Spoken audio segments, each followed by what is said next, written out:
پرانے زمانے کی بات ہے کہ ایک ملک کا حکمران بدلنے کا طریقہ بہت انوکھا تھا۔ وہ ہر سال کے پہلے دن اپنا بادشاہ بدل لیتے تھے۔ سال کے آخری دن جو بھی سب سے پہلے ملک کی حدود میں داخل ہوتا تو اسے نیا بادشاہ منتخب کر لیتے تھے اور موجودہ بادشاہ کو علاقۂ غیر یعنی ایسی جگہ چھوڑ آتے جہاں صرف فام بچھو تھے اور کھانے پینے کے لیے کچھ بھی نہ تھا۔ اگر وہ فام بچھو سے کسی نہ کسی طرح بچ جاتا تو وہ پیاس اور بھوک سے مر جاتا تھا۔ کتنے ہی بادشاہ ایسے ہی ایک سال کی بادشاہی کے بعد اس علاقۂ غیر میں جا کر مر کھپ گئے۔ اس دفعہ شہر میں داخل ہونے والا نوجوان کسی دور دراز کے علاقے کا لگ رہا تھا۔ سب لوگوں نے آگے بڑھ کر اس کو مبارکباد دی اور اسے بتایا کہ آپ کو اس ملک کا بادشاہ چن لیا گیا ہے اور اسے بڑے اعزاز کے ساتھ محل میں لے گئے۔ وہ حیران بھی تھا اور خوش بھی تھا۔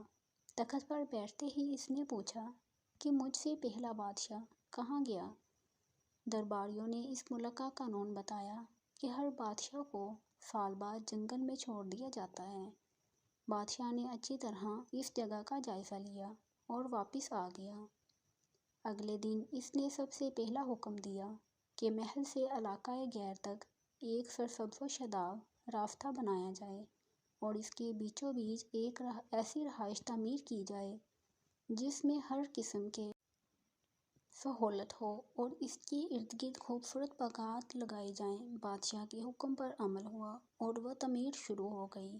کچھ ہی عرصے میں سڑک اور محل وغیرہ بن کر تیار ہو گیا۔ ایک سال کے پورا ہوتے ہی بادشاہ نے درباریوں سے کہا کہ اپنی رسم پوری کرو اور مجھے وہاں چھوڑ آؤ جہاں مجھ سے پہلے بادشاہوں کو چھوڑ کے آتے تھے۔ درباریوں نے کہا کہ بادشاہ سلامت، اس سال سے یہ رسم ختم ہو گئی کیونکہ ہمیں ایک عقل مند بادشاہ مل گیا ہے۔ وہاں تو ہم ان بیوقوف بادشاہ کو چھوڑ کے آتے تھے جو ایک سال کی بادشاہی کے مزے میں باقی کی زندگی کو بھول جاتے تھے اور اپنے لیے کوئی انتظام نہ کرتے، لیکن آپ نے عقل مندی کا مظاہرہ کیا کہ آنے والے وقت کا خیال رکھا اور ان عمدہ بندوبست فرما لیا۔ ہمیں ایسے ہی عقل مند بادشاہ کی ضرورت تھی۔ اب آپ آرام سے ساری زندگی ہم پر حکومت کریں۔ اس انوکھے ملک کا نام دنیا ہے۔ وہ نیا بادشاہ میں اور آپ ہیں اور علاقۂ غیر ہماری قبر ہے۔ اب ہم نے خود فیصلہ کرنا ہے کہ کچھ دن بعد ہمیں بھی یہ دنیا والے علاقۂ غیر میں چھوڑ آئیں گے۔ کیا ہم نے عقل مندی کا مظاہرہ کرتے ہوئے وہاں اپنا محل اور باغات تیار کر لیے ہیں یا بیوقوف بن کر اسی چند روزہ زندگی کے مزوں میں لگے ہوئے ہیں اور دنیاوی زندگی کی ایک مخصوص مدت شاہی انداز سے گزار کر ضائع کر رہے ہیں؟